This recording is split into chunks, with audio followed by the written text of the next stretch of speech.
All right, so joined by Josh here today to talk about some of these lies and nonsense. And we're going to really kick off with products. It's the most important part of this business, Josh. But unfortunately, we see many of these experts out there saying things like, if you're doing arbitrage, wholesale, whatever you're doing, literally list anything and you'll make money. And that's just not true, right? Unfortunately not. I mean, it would be amazing if we could just show up to the Amazon platform and list anything and make sales overnight. It would be wonderful. But the reality of it is quite different, really.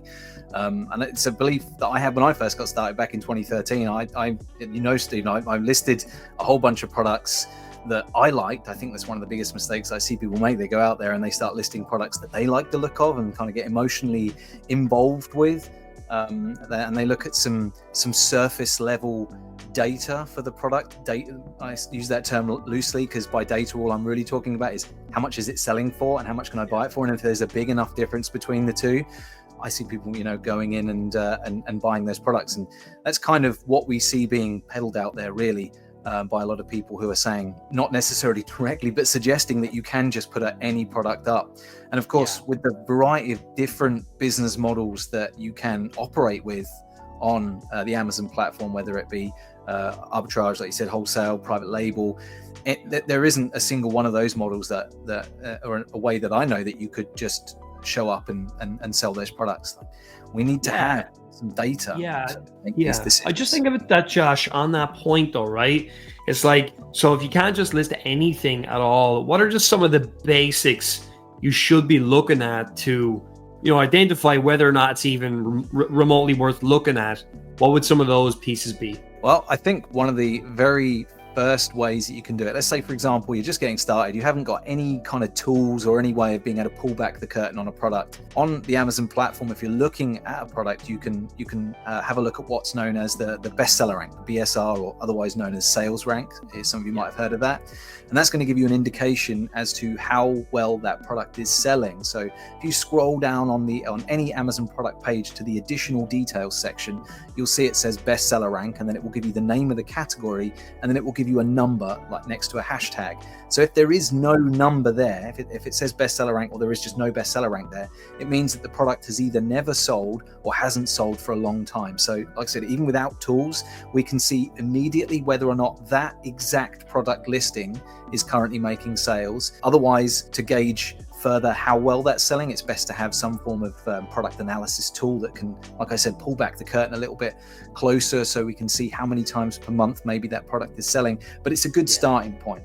So we sort of base it off of every Amazon catalog has millions of products for sale in it. There are hundreds of millions of different products available for sale on Amazon. I'm talking unique products. So there's a lot to choose from, but there is only a small percentage of those products that are actually selling on a regular basis because there's so much junk on the platform. We have to kind of find our way to the stuff that is selling well. And that's why, if you just show up at, take the online arbitrage strategy, for example, if you just go to a store and you find a product that's been heavily discounted, let's say you can find it for $10 at Walmart, and Amazon, it's the asking price, the selling price is $100. Well, the amount of people that would just blindly go buy that thinking that it's selling for 10, I can buy it for 10, it's selling for 100, therefore I'm going to make 90. It's very rarely the case. If the numbers are that wide apart, it's usually because the product is not selling and someone's chancing it on the Amazon platform. I think another piece just to connect to that, really, we're talking about this, is that I hear people say things like, you want to sell low competition products, right? On Amazon, like products that are making money, be it arbitrage, wholesale, or private label, it doesn't matter.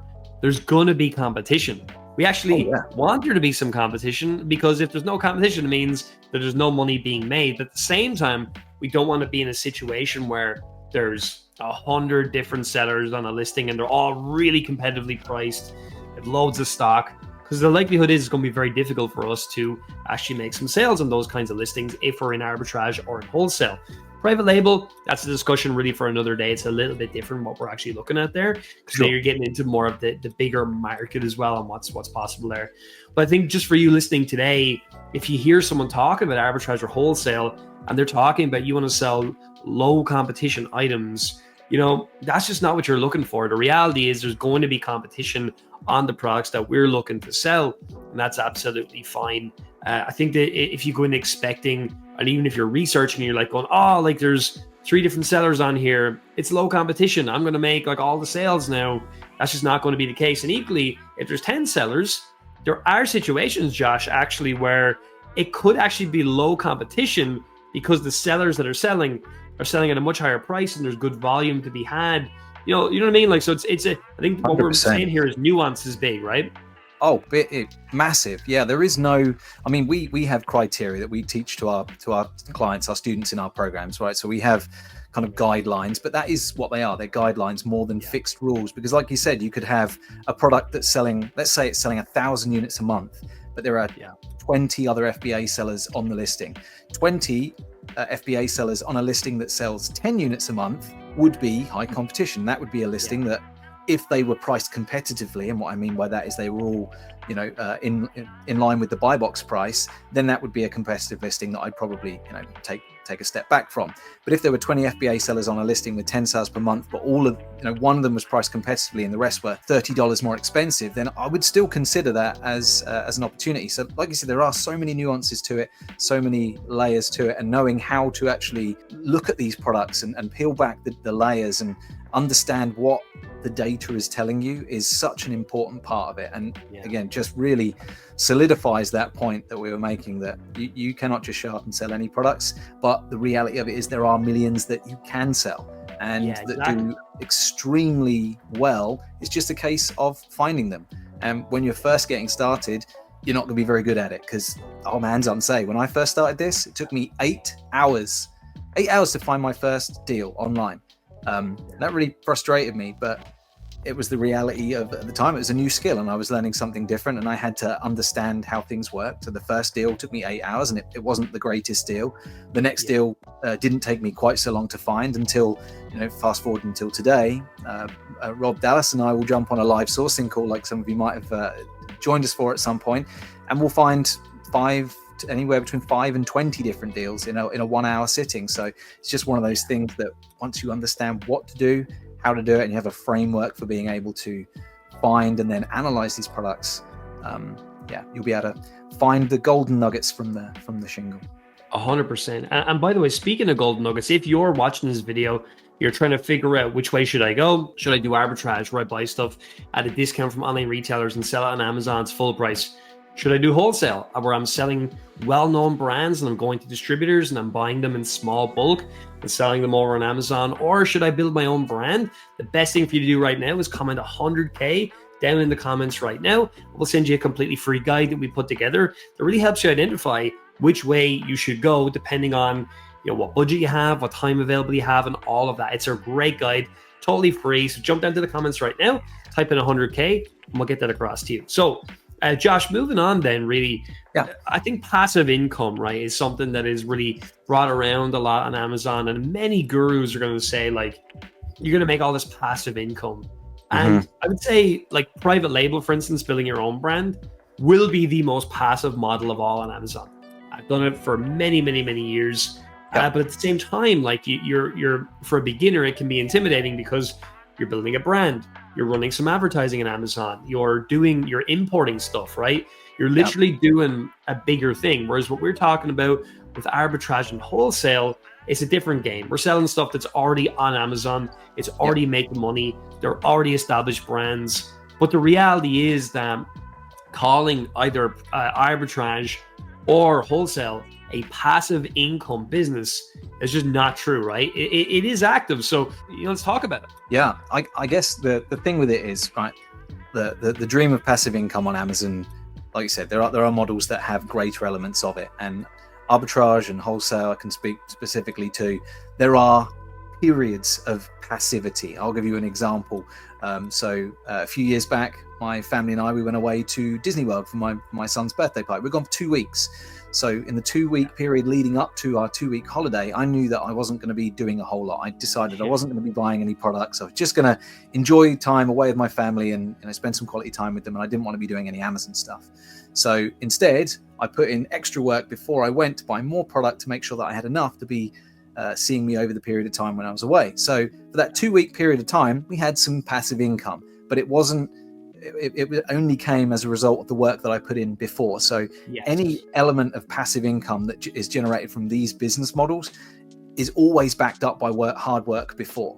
So you've with arbitrage specifically, right, the business model that I personally specialize in, you've got to put in the work to be able to find the products. And there is an element of continuing to find new products, and it's one of the benefits of what we do. We don't have to buy huge, like large quantities of lots of different products. We can buy just 3 to 5 of a few different things, test them out, and then buy more of the stuff that works well. So with that, of course, it means that we continually have to find new opportunities. Now, that doesn't mean to say that we can't then outsource some of that, which is what a lot of people do when they reach a certain stage in their business. They'd outsource maybe elements of it. A lot of people start right from the very beginning with the prep side of things. So having somebody prepare their goods, because when we order from online retailers, we'd have the product shipped to us or to a third-party prep center, because we have a lot of people that we work with that are based in a country that doesn't have its own Amazon marketplace, so they're selling overseas. So they would outsource the prep of their products, which obviously there's an element of passivity there, but you still have to organize that. You have to set that up. You have to contact that prepping agent. You have to keep your finger on the pulse and check in every once in a while, see how things are going, not just kind of leave them to it, because it's your responsibility as the business owner at the end of the day to have your finger on the pulse, make sure things are running smoothly. And if you don't, I've been through times like this in my business where I've just kind of taken my foot off the gas and sort of laid back a bit and chilled out, and my business will slowly die. So that goes for any business as well. Like, we're constantly I just was listening to a podcast and they were talking about how you're constantly sowing the seeds all the time, right? You're planting, and that's what you did when you went on your trip to Disney. Like you mentioned, you did a lot of front-loaded effort. It's a front-loaded model is what we call that. Then you went to Disney and then you sold the things that you had put in stock, and it was somewhat passive during that time, because one thing that we do need to mention is when you get into stock on Amazon, from that period of time onwards, that is pretty passive. Like, Amazon are going to actually do all the picking and packing for you. They're going to ship it out. They're going to do the customer support and all of that. So you will not have to personally do anything there, which is huge. That being said, though, if you're using if you're not using a repricer, for example, you're going to have to go and reprice the products in order to make sure you're still competitively priced to get access to the buy box. But you can automate that as well, right? But I think it's just for you watching, if you're looking at Amazon as a way to make loads of money and you never have to do anything, the reality is that it's not going to be this business. And just to be totally, as always, transparent, I've not yet found a business that is that way. That's actually a real, that's a cash flow generating business. And that's actually another point. Some guru people will tell you you can sell the business or whatever in the future. And certainly for private label, that is something that is potentially sellable. As a matter of fact, Dave Keefe on our team, he just recently sold his brand, which was awesome, for a 6-figure sum. But here's the thing. That was something he built over a period of time.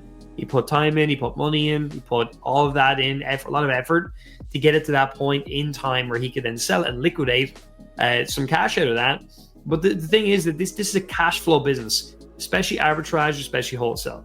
It's cash flow, which is great, because you need cash flow if you're going to have something that could potentially pay you part or full time, right? If you don't have that, you cannot quit your job. You will be in your job, and that's how it's going to be. But you will be putting some time and effort in, 5-10 hours a week, to get some decent results. And then, quite frankly, when you start becoming more successful, you're going to want to put in more time, because it's going to help you make more money. And then as time goes on, like Rob Dallas, another one of our team members, he will tell you he's outsourced so much of the process at this point in time that he's not doing it all day to day. But it was a gradual process. That being said, though, he's still monitoring and looking at things and making sure things are right. Okay.